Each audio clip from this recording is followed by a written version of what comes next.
नमस्ते। अगर आप ऑनलाइन हिंदी डरावनी कहानियां सुनते या देखते हैं तो आज की ये पड़ताल आपके लिए ही है। आज हम इन कहानियों के अंदर छुपे हुए पैटर्न्स को समझने वाले हैं।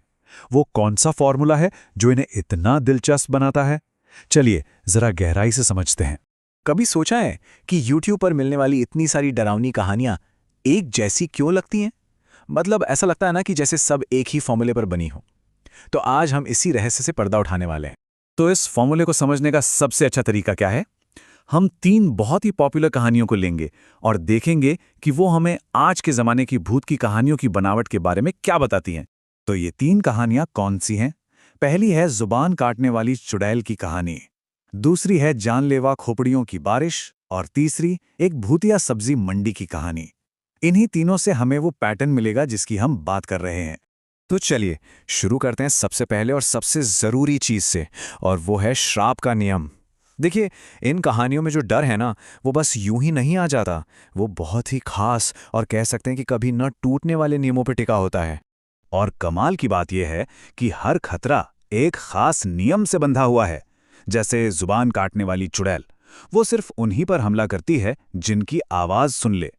खोपड़ियों की बारिश, वो भी सिर्फ अमावस्या की रात में होती है, और वो भी उन पर जो बाहर हों। और वो भूतिया बाजार, वो तो इंसानी लालच को अपना हथियार बनाता है, एकदम सस्ते सौदे का लालच देकर फंसाता है। तो आप देखिए, यही नियम है जो डर की पूरी इमारत खड़ी करते हैं। अब सोचिए कितना सिंपल सा नियम है कि अगर आवाज की तो जुबान गई। पर यही एक लाइन कहानी में जबरदस्त टेंशन भर देती है। एकदम से चुप रहना ही जीने का एकमात्र तरीका बन जाता है। डर का सारा खेल बस इसी एक नियम के आसपास बुना गया है। इस वाली कहानी में श्राप को एक काले अतीत से जोड़ा गया है। मतलब ये कोई अचानक हुई घटना नहीं है, बल्कि एक बहुत पुरानी हिंसक परंपरा का नतीजा है। इससे कहानी को एक अलग ही गहराई मिलती है। ये पता चलता है कि ये डर तो पीढ़ियों से चला आ रहा है। और ये वाला तो बहुत ही शानदार उदाहरण है इस बात का कि श्राप हमेशा सामने से डरावना बनकर नहीं आता। यहां तो वो एक बहुत लुभावने ऑफर की शक्ल में आता है। ये सीधा हमारी कमजोरियों पर वार करता है, और इसीलिए ये डर और भी असरदार हो जाता है। क्योंकि इसकी शुरुआत कहां से होती है? एक मामूली से लालच से। अच्छा, अब आते हैं कहानी के दूसरे हिस्से पर, यानी हीरो पर।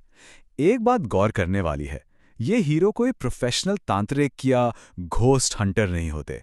ये बिल्कुल आम लोग होते हैं, हमारे और आपके जैसे, जो बस एक बहुत ही अजीब सिचुएशन में फंस जाते हैं।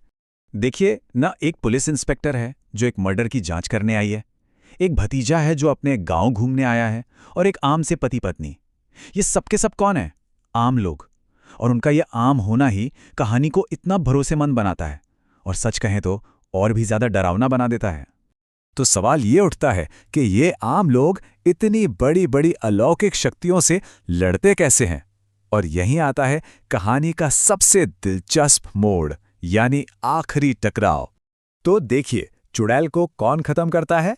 एक तांत्रिक अपने बलिदान और एक तावीज से। खोपड़ियों को कैसे रोका जाता है? पूरा गांव मिलकर एक बड़े जाल में उन्हें पकड़ लेता है। और भूतिया मंडी, उससे बचाव होता है एक सुरक्षा तावीज से। इन सब में एक बात कॉमन है, इसका हल किसी मॉडर्न हथियार या टेक्नोलॉजी से नहीं निकलता, बल्कि ये निकलता है आस्था से, बलिदान से और समुदाय की ताकत से।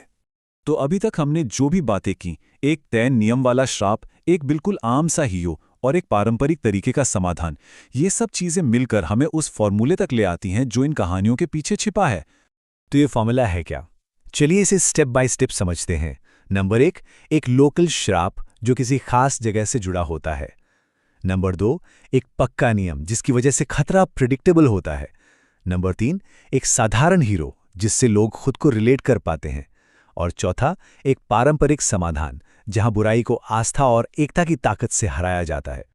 अब सवाल है कि ये फॉर्मूला इतना असरदार क्यों है? वो इसलिए क्योंकि ये सुपरनैचुरल चीज़ों को एक तरह से ज़मीन से जोड़ देता है। जो नियम हैं वो डर को थोड़ा लॉजिकल बना देते हैं, और जो आम हीरो है वो उसे भरोसेमंद बनाता है।